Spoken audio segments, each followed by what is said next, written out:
Roman emperors did it by shaving the edges off silver coins. The Weimar Republic did it with printing presses that ran 24 hours a day. Today, it happens with a keystroke at a central bank, and the result is always the same. The people who saved and planned and did everything right end up holding money that buys less than it used to. The technology changes. The playbook never does. And here's the question nobody asks when they're busy blaming whichever party is currently in power. Who saw this coming? Was there anyone who actually mapped this pattern?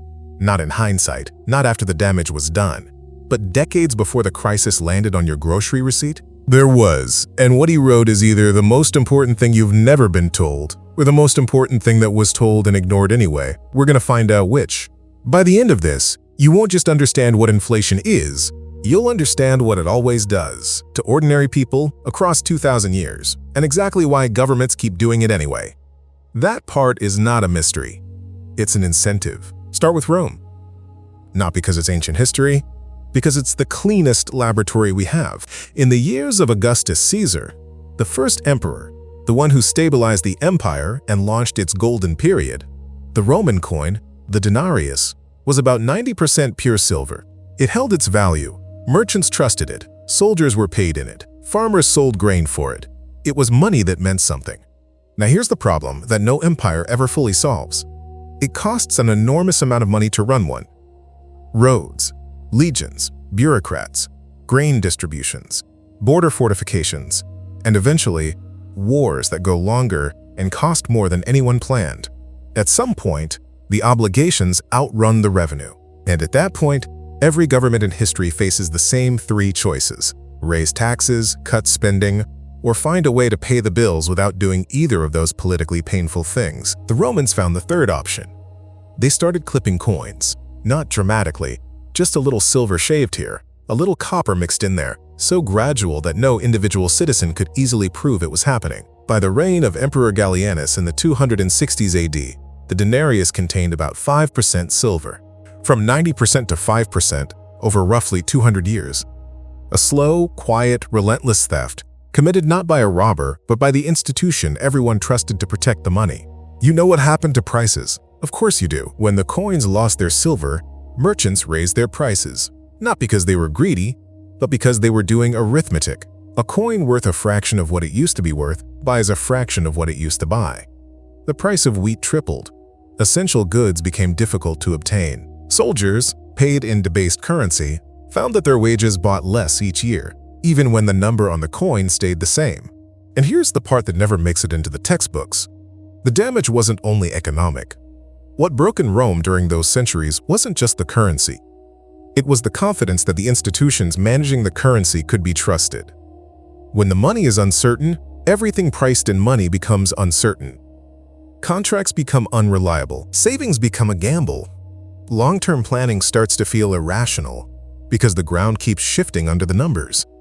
The social texture of a civilization, the part where people make agreements and hold them across time, starts to fray. The Roman economy never fully recovered from the debasement of the denarius. The empire limped forward for another 2 centuries before the final collapse, but the monetary crisis of the 3rd century was one of the deep structural wounds it never healed. If some of that sounds familiar, stay with me, because it gets closer.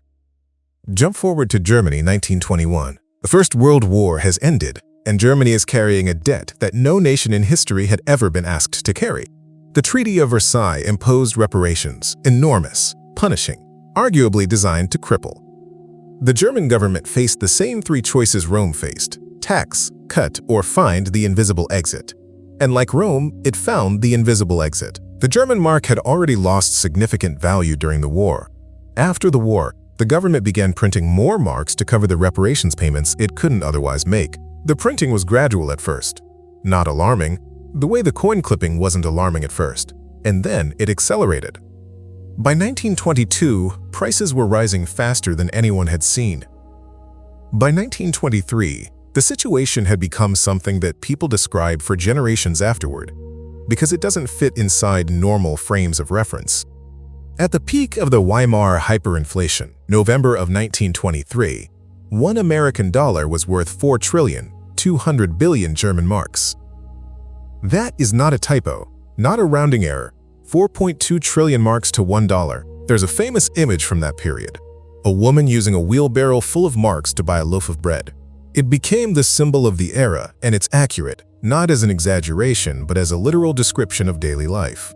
People were paid twice a day because by lunchtime, the morning's wages had already lost enough value that you needed to spend them before they lost more. Workers brought their wages directly to their wives at factory gates so the money could be spent before the afternoon inflation ran. What happened to ordinary people during this period?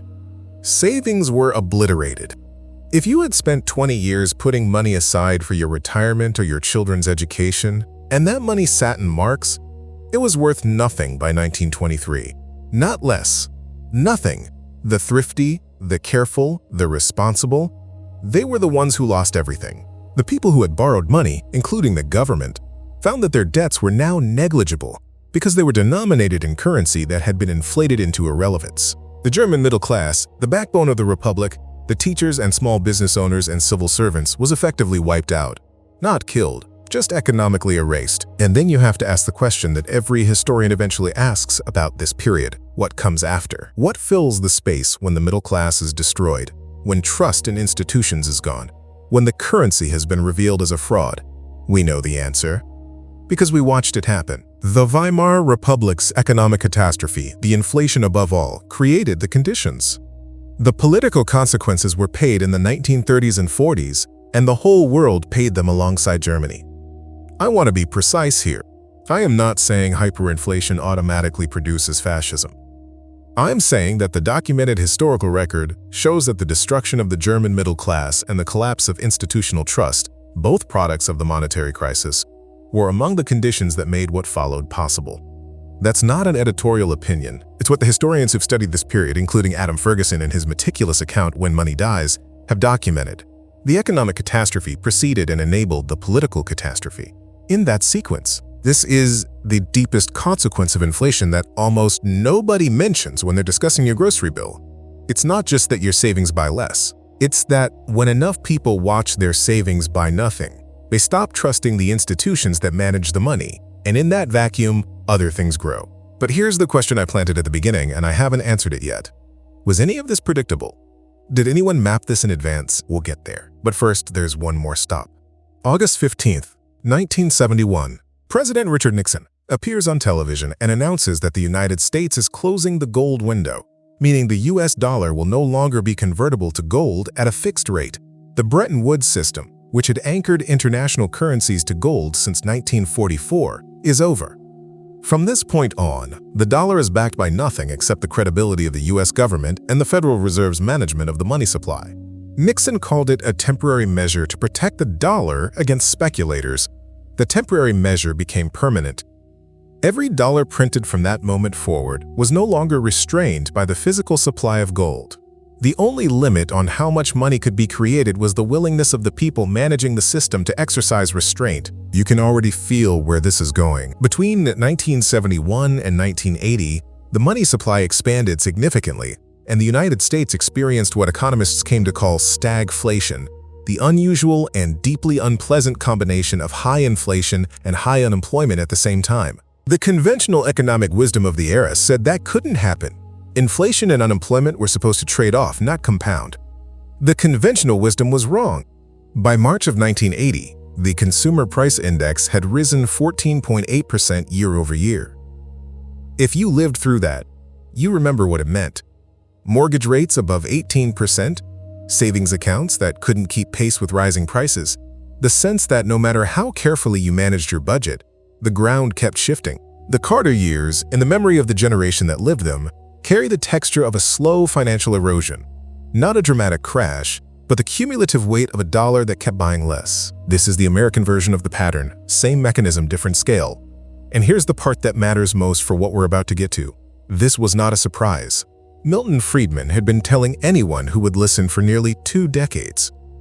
In 1962, in Capitalism and Freedom, he wrote something so clear and so precise that it is difficult, after reading it, to claim the mechanism was ever mysterious.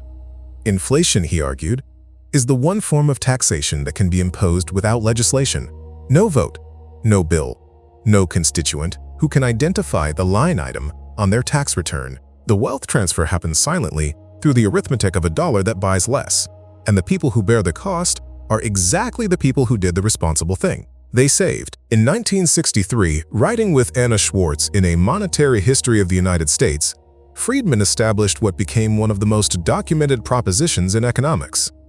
Inflation is always and everywhere a monetary phenomenon, not a supply chain problem, not corporate greed, not the weather. When prices rise across the whole economy, it is because the money supply has grown faster than the production of goods and services. The mechanism is that specific and that simple. More money chasing the same amount of goods means each dollar buys less of them. And in 1980, the same year the US inflation crisis peaked, Friedman published Free to Choose and hosted the television series of the same name. He spent an entire chapter and episode explaining in plain language the political incentive that keeps governments inflating. It is the path of least resistance. Raising taxes is visible and requires a vote. Cutting spending is painful and politically costly, but expanding the money supply is invisible to the average citizen, happens without legislation, and feels, for a brief period, like it's working. The government gets to spend. The cost is distributed silently across everyone who holds the currency. By the time the bill arrives, it arrives as rising prices, an apparent act of the market, not an apparent act of the government. That is the mechanism, that is the reason this keeps happening. Not stupidity, not miscalculation. An incentive structure that makes inflation the rational choice for a government that has overpromised and underdelivered, and needs a way to pay the gap that doesn't show up directly on anyone's tax bill. Friedman named it in 1962, 1963, 1980. He documented it, he published it. And the United States, in the 1970s, ran the experiment he had described anyway. Now, understanding the pattern is one thing. Being able to make the case clearly, calmly, with a documented record behind you. When your son-in-law says, well, every economist agrees the spending was necessary, or your grandchild comes home with something that says inflation is caused by corporate price gouging, that's a different skill. That's what the Friedman decoder is built for. 30 specific arguments, each one documented, each one written in plain English, designed for exactly the conversations this channel prepares you for. The link is in the description. Then, in 1992, Friedman published Money Mischief, Episodes in Monetary History. This is the book that most people in this audience have never heard of, and it is the one that makes the hair on the back of your neck stand up when you read it now. Money Mischief is Friedman systematically tracing the history of monetary episodes, from the Roman denarius to the silver discoveries that distorted Spanish colonial economics to the 20th century's experiments in fiat currency, and showing, in each case, the same mechanism at work: the political incentive to expand the money supply, the inflation that follows, the damage that falls on ordinary people who saved, and the social consequences that unfold when institutional trust collapses. He was doing this in 1992, documenting the pattern, naming the mechanism, explaining why it keeps recurring across totally different civilizations, governments, and centuries. He published that book 30 years before the Federal Reserve's money supply data showed a 40% expansion in the M2 measure between February of 2020 and March of 2022. He published it 30 years before the Consumer Price Index showed a 9.1% year-over-year increase in June of 2022, the highest since 1981. Let that sit for a moment. The man published a book mapping the historical pattern of monetary expansion and its consequences across 2,000 years of human civilization.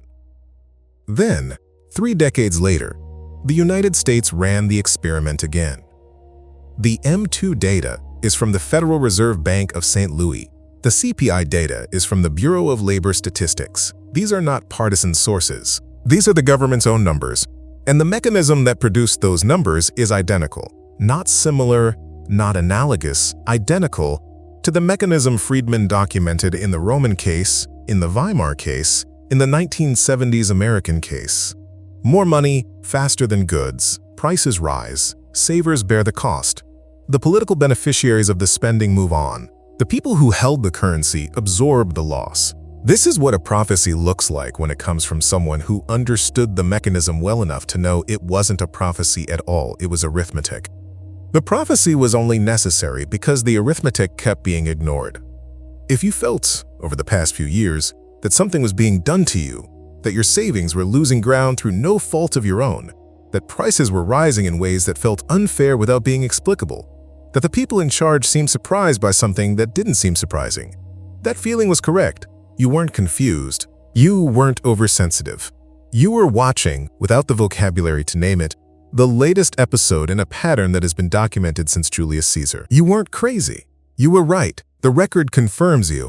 Now, here's where pattern recognition becomes a practical skill rather than just a historical education. The indicators that have preceded every serious inflation episode in the historical record are not mysterious. They're visible in the data before the crisis fully lands. Friedman's framework gives you the checklist. Watch the money supply. When a government expands the money supply significantly faster than the economy is growing, the arithmetic of inflation is already in motion. The price effects just take time to surface. Watch the gap between government obligations and government revenue. When that gap is large and growing, the political pressure to find the invisible exit is increasing. Watch the explanations offered for rising prices.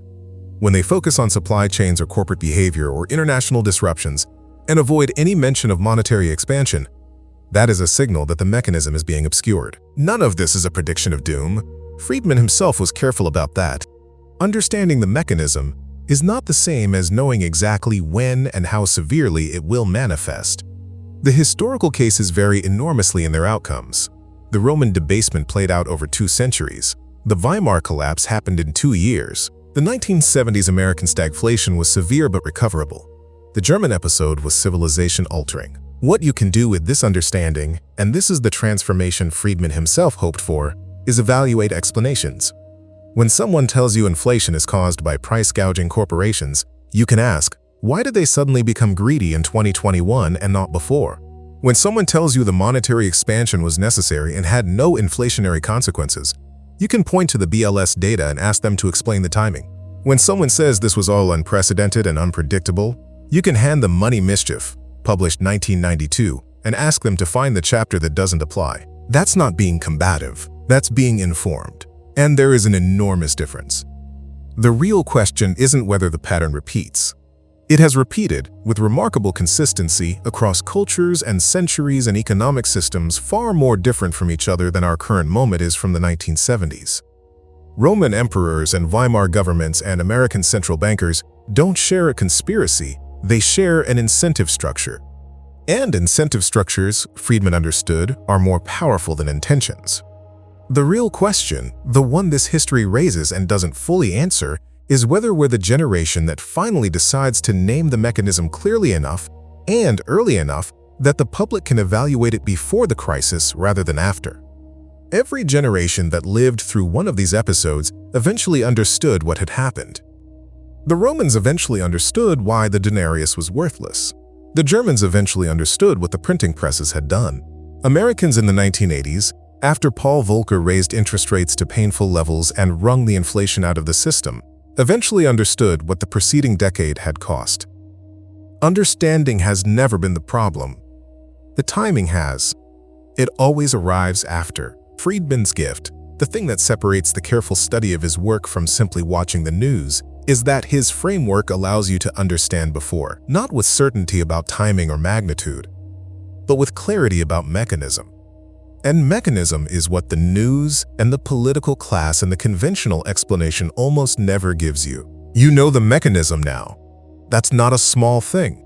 At a dinner table, in a conversation with someone half your age who is confident that this time the math is different, you have something they don't. You have the record. 2,000 years of it, and the man who spent a career studying it, who published his analysis in 1962 and 1963 and 1980 and 1992, who watched it confirmed in the 1970s and lived to see the conditions for its repetition established again, he would not have been surprised by your grocery receipt.